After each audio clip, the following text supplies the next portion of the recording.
வந்து நான் last time எங்கிட்ட பார்த்தேன் மேடம். இந்த ஸ்கேன் ரிப்போர்ட் பார்த்தேன் 4 மாசம். இந்த கால்பேட் ஸ்டோன் 1.4 1.6 2 கல்லு இருந்துச்சு.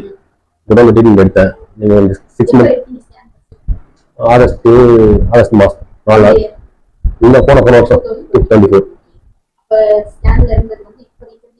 இப்போ இன்னைக்கு தான் எடுத்தேன், மார்னிங் எடுத்தேன். இப்போ ஸ்கேனோட ஸ்டோன்ல கல்லே இல்லைன்றாங்க.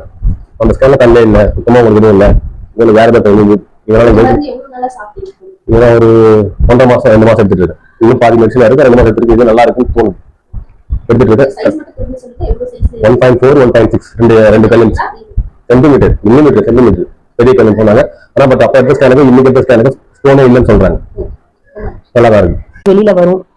அந்த பித்தப்பையை ரிமூவ் பண்ணணுங்களா, ரிமூவ் பண்ணாம சரி பண்றதுக்கு எவ்வளவு நாள் மருந்து சாப்பிடணும், இதுதான் வந்து பேஷண்ட்ஸோடைய கேள்விகளா இருக்கு.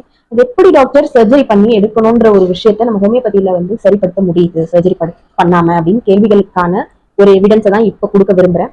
இது வந்து ஒரு எவிடன்ஸ் கிடையாது. பேஷண்ட்ஸ் வரவங்க எல்லாருமே நமக்கு பதிவு கொடுக்க மாட்டாங்க. பெட்டர் ஆனாலும் ரொம்ப வந்து நம்ம அதை கஷ்டப்பட்டு வாங்கணும். அப்படி ஒருத்தர் கொடுத்த பதிவு தான் இது. ஏன்னா அவருக்கு வந்து இருந்த ஸ்டோன் வந்து சும்மா லிப்ஸ் மாதிரியோ இல்ல சின்னதாவோ இல்ல, கொஞ்சம் சென்டிமீட்டர்ன்ற அளவுல இருந்தது. சென்டிமீட்டர் அளவுல இருக்கிற ஸ்டோன் போகுதுன்னா வந்து பேஷண்ட்டுக்கு வந்து அது அளவு கடந்த மகிழ்ச்சி, அதை விட எனக்கு மகிழ்ச்சி. ஸோ அந்த ஸ்டோன் வந்து கரைஞ்சிருக்குது. இந்த ரிப்போர்ட்ஸையும் நான் உங்களுக்கு இதுல பதிவு பண்றேன் பாருங்க. கிட்டத்தட்ட 1.6 1.4 சென்டிமீட்டர்ல இருந்தது.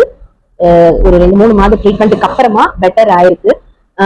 இந்த மாதிரி வந்து கேல்பிளாடர் ஸ்டோன் வந்து கொஞ்சம் மாதங்கள் எடுத்தா கண்டிப்பா ஹோமியோபதியில கரையும். அட்லீஸ்ட் சில பேஷண்ட்டுக்கு கொஞ்சமா கரைஞ்சாலும் அதுல எந்த பாதிப்பும் பின்விளைவுகள் ஏற்படாமலாவது பாத்துக்கலாம். நீங்க வந்து கேல்பிளாடர் ரிமூவ் பண்ணாம இருக்கிறதுக்கு கண்டிப்பா என்னால உத்தரவாதம் கொடுக்க முடியும். எடுக்கவே வேண்டாம் கேல்பிளாடர் அறுவை சிகிச்சை பண்ணி.